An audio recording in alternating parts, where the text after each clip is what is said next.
Hello दोस्तों, 10 class study point में आपका स्वागत है। हम लोग आज फिर से बायोलॉजी जीव विज्ञान पार्ट 1 यानी कि जैव प्रक्रम पार्ट का पार्ट 2 लेकर आए हैं।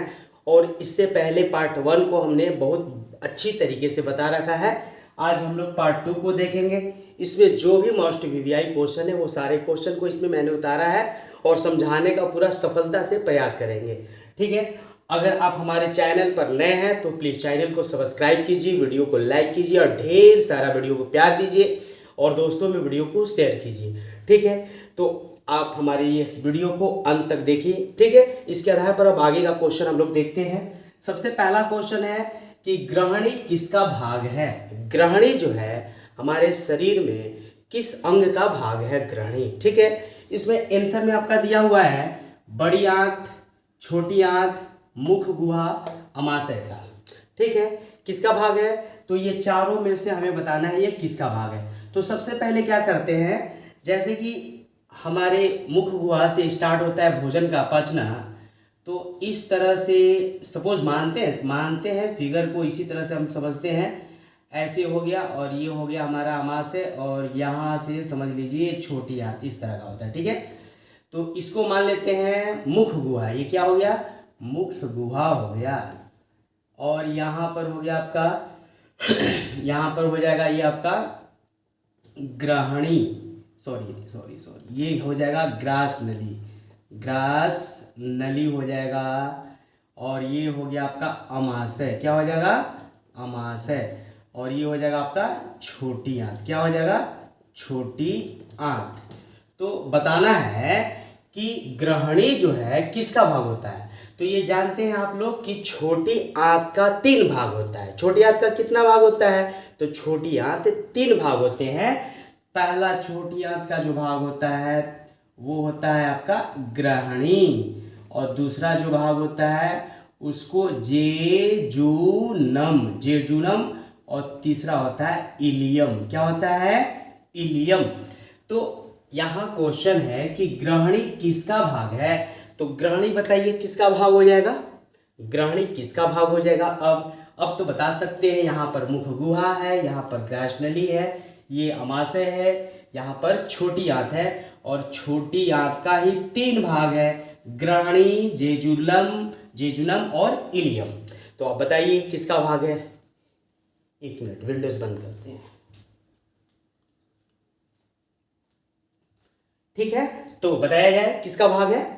तो ये हो जाएगा ग्रहणी जो हो जाएगा किसका हो जाएगा छोटी आंत का भाग। देख लीजिए क्योंकि छोटी आंत का 3 भाग ग्रहणी, जेजुनम, इलियम, इसीलिए किसका भाग हो जाएगा छोटी आंत का भाग हो जाएगा। ठीक है, तो ये बताइए छोटी आंत की लंबाई अगर आ जाएगा क्या बताइएगा, छोटी आंत की लंबाई क्या होती है। तो छोटी आंत की लंबाई बताइए क्या होती है। छोटी आंत की जो लंबाई होती है, आप लोग नोट्स बुक निकालिए, कॉपी पेन निकालिए और उस कॉपी पेन पर सारा मेरा बताया हुआ बात को आप लिखा कीजिए।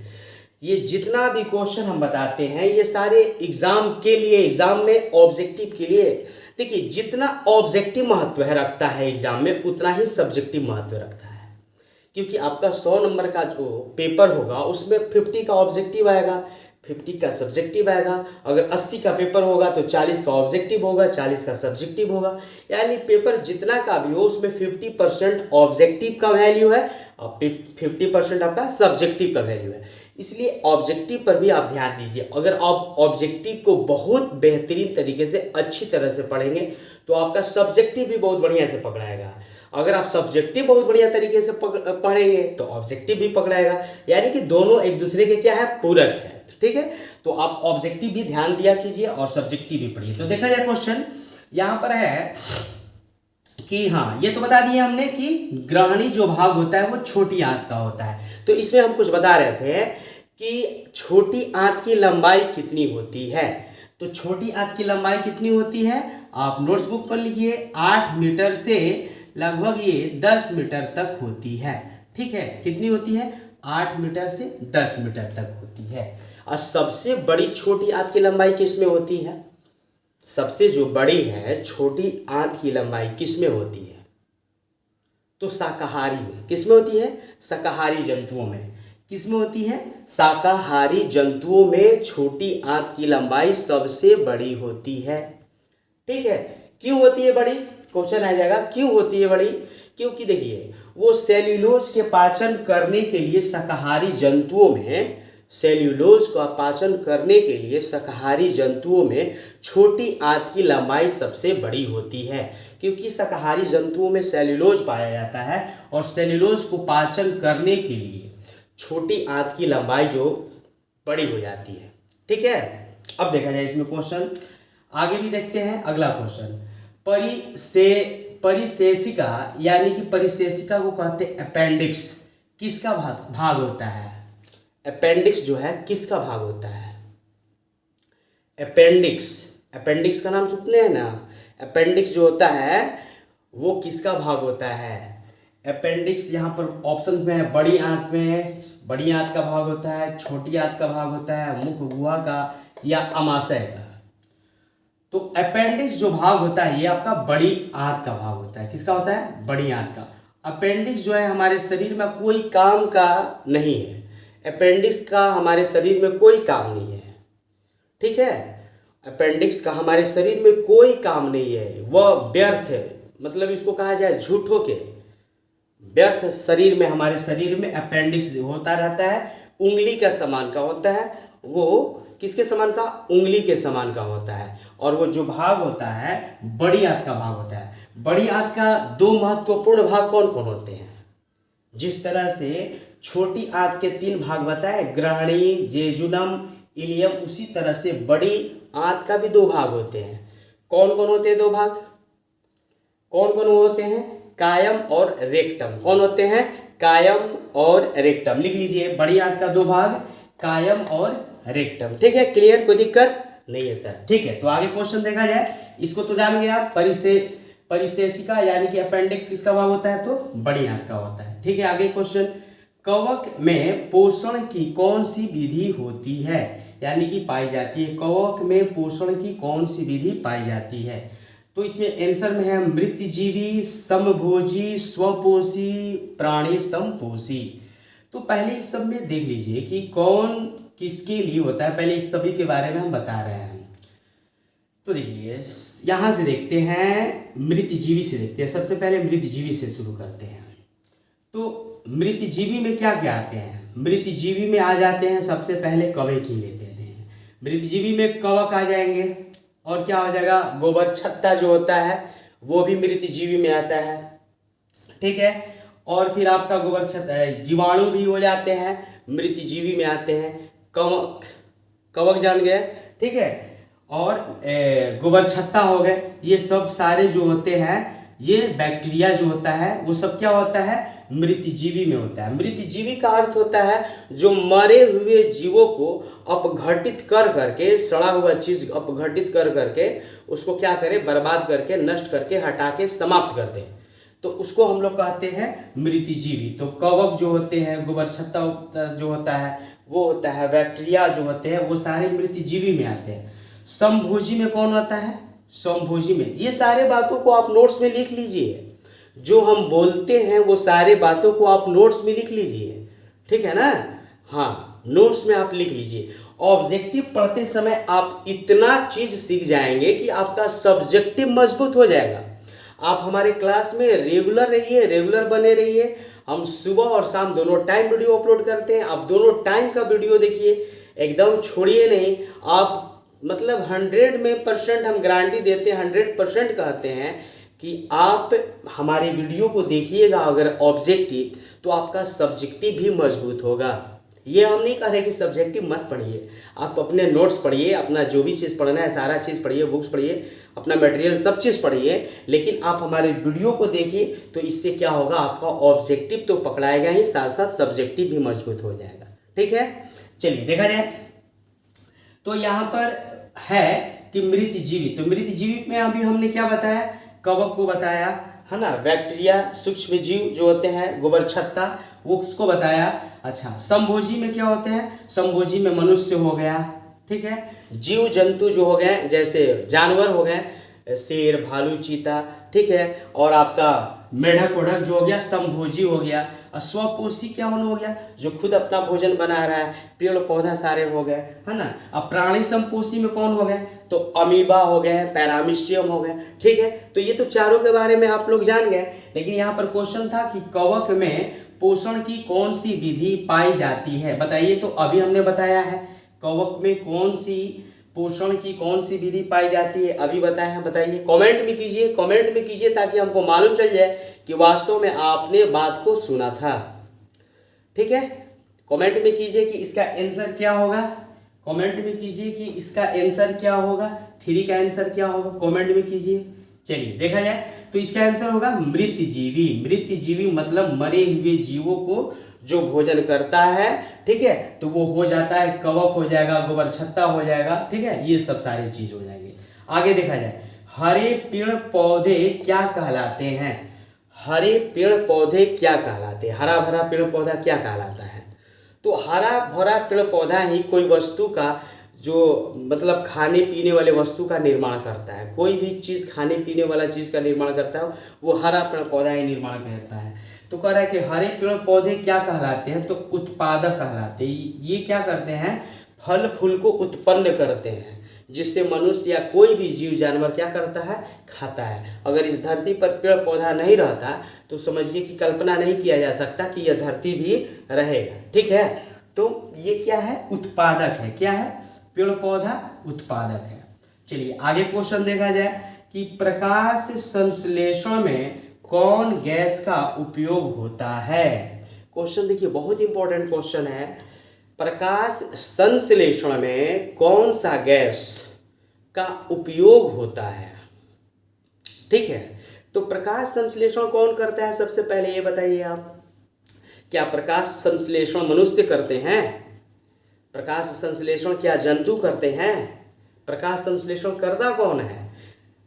तो यहाँ क्वेश्चन है कि प्रकाश संश्लेषण में कौन गैस उपयोग होता है। तो प्रकाश संश्लेषण पेड़ पौधा करते हैं, तो पेड़ पौधा क्या करते हैं, कार्बन डाइऑक्साइड को लेते हैं, और प्रकाश संश्लेषण जब हो रहा है तो कार्बन डाइऑक्साइड को लिया जा रहा है, वही उपयोग के रूप में उसका प्रयोग किया जा रहा है, इसीलिए कार्बन डाइऑक्साइड होगा। अच्छा, इसे क्वेश्चन हमें याद पड़ा कि वायुमंडल में कार्बन डाइऑक्साइड की मात्रा कितना है। क्वेश्चन आता है नोट्स बुक में, इसको लिखिए एकदम, कार्बन डाइऑक्साइड की मात्रा वायुमंडल में कितना है, लिखिए, वायुमंडल में कार्बन डाइऑक्साइड की मात्रा कितना है। चलिए बताइए कितना है बाबू, चलिए बोलिए बाबू कितना है, 0.03%। बोलिए क्या सीखे, वायुमंडल में कार्बन डाइऑक्साइड की मात्रा कितना है, 0.03%, ठीक है। चलिए बताइए वायुमंडल में ऑक्सीजन की मात्रा प्रतिशत कितनी है, वायुमंडल में ऑक्सीजन की प्रतिशत मात्रा कितनी है, चलिए जानिए आप, कितनी है बाबू, 21%। चलिए ठीक है, बहुत सारे बच्चे जानते होंगे, वो मेहनत कर रहे हैं, जानते हैं, आप सारे बच्चे जानते हैं, हमें मालूम है आप सारे बच्चे तेज हैं, ईमानदार हैं, मेहनत करते हैं, आप सारे बच्चे पढ़ते हैं, इसलिए आप सभी को मालूम है, बहुत बढ़िया बात है। चलिए नाइट्रोजन का प्रतिशत मात्रा बताइए, नाइट्रोजन का प्रतिशत मात्रा बताइए, वायुमंडल में नाइट्रोजन की प्रतिशत मात्रा कितना है बाबू, 78% है। बताइए कितना है, 78% है। तो हम लोग जान गए 0.03% कार्बन डाइऑक्साइड है वायुमंडल में, वायुमंडल में 21% ऑक्सीजन है, वायुमंडल में 78% नाइट्रोजन है, ठीक है। तो क्वेश्चन में क्या था कि प्रकाश संश्लेषण में कौन सी गैस उपयोग किया जाता है, तो प्रकाश संश्लेषण पेड़ पौधा करता है और वो कार्बन डाइऑक्साइड का प्रकाश संश्लेषण के समय गैस का उपयोग करता है, ठीक है बाबू। चलिए अगला क्वेश्चन देखा जाए। अगला क्वेश्चन है कि प्रकाश संश्लेषण की क्रिया कब होती है, दिन में होती है, रात में होती है, कि दिन रात दोनों समय होती है, कि सभी समय होती है, 24 घंटा होती है। बताइए इसमें क्या होगा आंसर, इसमें आंसर क्या होगा, थोड़ा सा गर्म लगता है, रूम में पंखा बंद करना पड़ता है आप लोगों के लिए, पंखा बंद करके हम लोग गर्मी में थोड़ा सा गर्म खुद के लिए झेल लेते हैं, इसलिए थोड़ा सा वीडियो को आप लोग प्यार दीजिए, खूब स्नेह दीजिए, सब्सक्राइब कीजिए, लाइक कीजिए, ठीक है। चलिए देखा जाए कि प्रकाश संश्लेषण की क्रिया कब होती है, दिन में होता है, रात में होता है, कि दिन रात दोनों समय होता है, सभी वक्त होता है। तो देखिए प्रकाश संश्लेषण की जब भी क्रिया होता है और यह करने वाला पेड़ पौधा होता है, और यह जब भी होता है तो दिन में होता है। कब होता है? दिन में होता है। रात में क्या होता है ना, रात में प्रकाश संश्लेषण नहीं होता है, पेड़ पौधा रात में श्वसन करते हैं। जिस तरह से मनुष्य या जीव जंतु श्वसन करते हैं, तो वो रात में वो श्वसन करता है। कौन? पेड़ पौधा रात में श्वसन करता है। और श्वसन जिस तरह से हम लोग करते हैं तो ऑक्सीजन लेते हैं, तो वो भी रात में पेड़ पौधे जो है ना ऑक्सीजन लेते हैं। दिन में प्रकाश संश्लेषण करते हैं और रात में श्वसन करते हैं। बताइए, दिन में क्या करते हैं? प्रकाश संश्लेषण करते हैं तो कार्बन डाइऑक्साइड गैस लेते हैं, और रात में जब श्वसन करते हैं तो ऑक्सीजन लेने लगते हैं। इसीलिए कहा जाता है कि रात के समय पेड़ पौधा के नीचे नहीं सोना चाहिए। इसलिए कहा जाता है कि रात के समय पेड़ पौधा के नीचे नहीं सोना चाहिए। क्यों? क्योंकि वो रात में ऑक्सीजन लेने लगता है, तो आपके पास तो ऑक्सीजन की कमी हो जाएगी, क्योंकि वो बहुत विशाल पेड़ होता है। तो सब आपका जो ऑक्सीजन लेना होगा वो आपका अभी ऑक्सीजन छीन कर वो खुद लेने लगेगा। तो इसीलिए आपको बहुत तकलीफ हो जाएगा, श्वास लेने में दिक्कत हो जाएगा, आप श्वास नहीं ले पाइएगा। ठीक है, आपका हार्ट बीट रुक जाएगा, फिर आपको कष्ट हो जाएगा, मृत्यु तक हो जाती है। इसीलिए कहा जाता है कि रात में पेड़ पौधा के नीचे नहीं सोना चाहिए। ठीक है, रात में पेड़ पौधा जब श्वसन करता है तो ऑक्सीजन गैस लेता है, और दिन में पेड़ पौधा प्रकाश संश्लेषण करता है तो कार्बन डाइऑक्साइड लेता है। इसीलिए जब वो रात में, और कुछ पौधे क्या होते हैं, अपवाद होते हैं कि प्रकाश संश्लेषण वो दिनों रात करते रहते हैं कुछ पौधे। तो कुछ पौधे में क्या है, चलिए उनको लिख लीजिए। जैसे नीम के जो पौधे हैं वो दिनों रात ऑक्सीजन छोड़ते रहता है।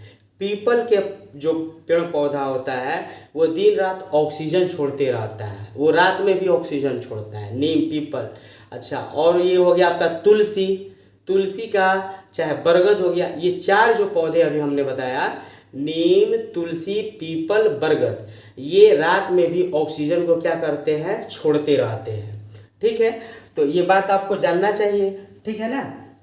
चलिए, तो यहाँ पर था कि प्रकाश संश्लेषण की क्रिया कब होती है, तो प्रकाश संश्लेषण की क्रिया दिन में होती है। और कह देगा कि पेड़ पौधा श्वसन करते हैं, तो हाँ करते हैं। श्वसन के समय कौन सा गैस लेते हैं, तो ऑक्सीजन लेते हैं। ये मत कर दीजिएगा कि श्वसन के समय कौन सा गैस लेते हैं तो कार्बन डाइऑक्साइड मार दीजिएगा, गलती हो जाएगा। क्वेश्चन आएगा अगर कि प्रकाश संश्लेषण श्वसन के समय कौन गैस लेते हैं, तो आपको मारना है ऑक्सीजन। अगर कहेगा कि प्रकाश संश्लेषण के समय कौन सा गैस लेता है, तो मारना है कार्बन डाइऑक्साइड। ठीक है, चलिए ओके। अब देखा जाए, मछली किस अंग से श्वास लेती है? बताइए, मछली कौन सा अंग से श्वास लेती है? मछली कौन सा अंग से श्वास लेती है? अगर आपसे कोई कहेगा कि आप किस अंग से श्वास लेते हैं, तो क्या कहिएगा? नाक से? नाक से श्वास लेते हैं? नहीं। किससे आप श्वास लेते हैं? किससे आप श्वास लेते हैं? बताइए। चलिए, ये हम कमेंट में छोड़ रहे हैं। बताइएगा कि मनुष्य किस चीज़ से श्वास लेता है। ठीक है, कमेंट कीजिएगा कि मनुष्य किस चीज़ से श्वास लेता है। कमेंट करना है बाबू, मनुष्य किस चीज़ से श्वास लेता है। चलिए क्वेश्चन देखा जाए कि मछली किस अंग से श्वास लेती है, तो फेफड़ा है, ट्रेंकिया है, गिल्स है। गिल्स को गलफड़ा भी कहते हैं या नॉट। तो यहाँ पर क्या हो जाएगा? गिल्स हो जाएगा। क्या हो जाएगा बाबू? गिल्स हो जाएगा। गिल्स को गलफड़ा भी कहते हैं।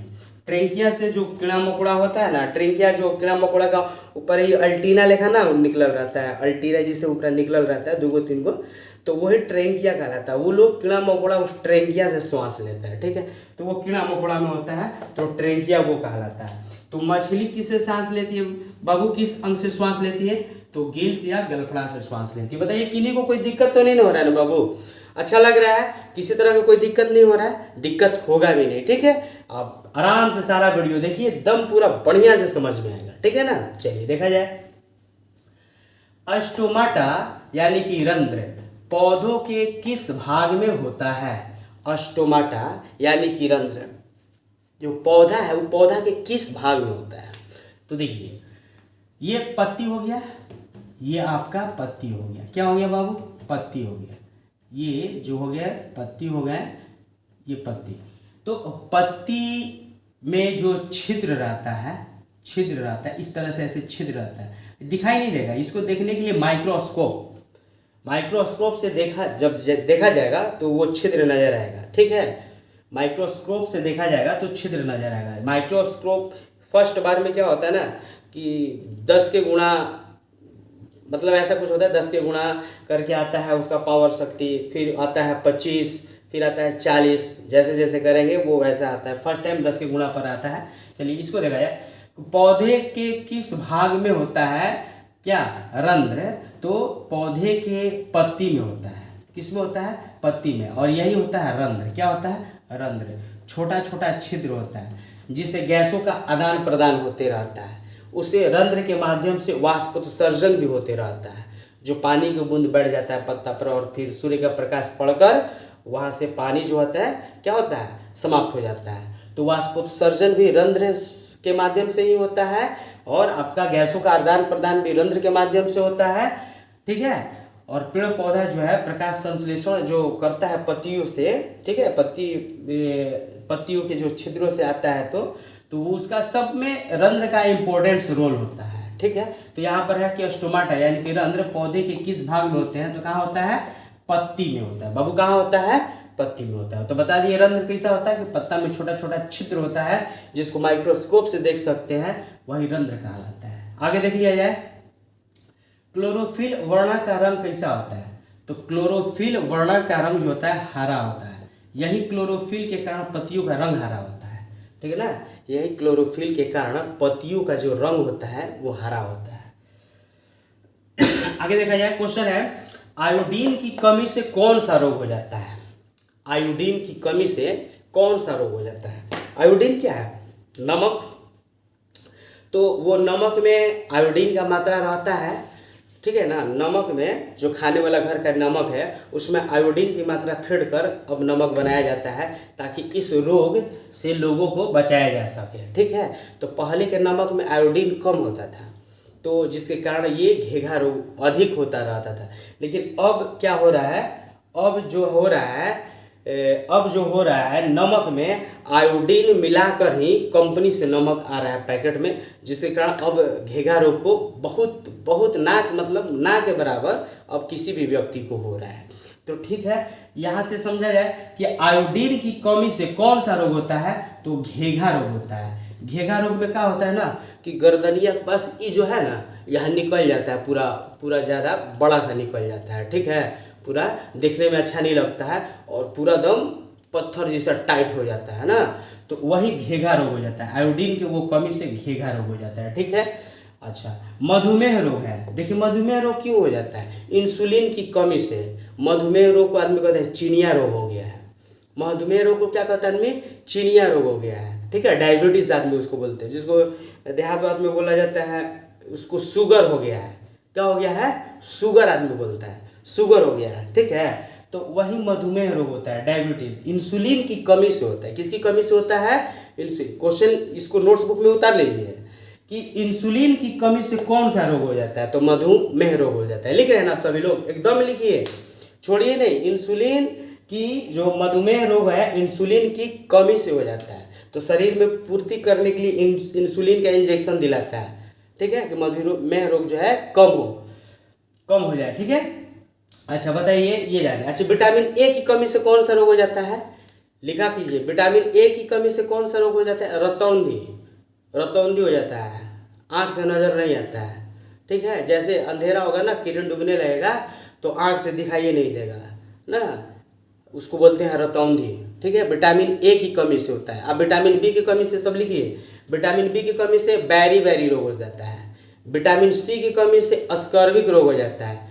ये इंपॉर्टेंट है, एग्जाम में आता है। विटामिन सी की कमी से कौन रोग हो जाता है, देखिए ये विटामिन सी की कमी से अस्कर्विक रोग, ठीक है। अब विटामिन डी की कमी से कौन सा रोग हो जाता है, विटामिन डी की कमी से रिकेट्स।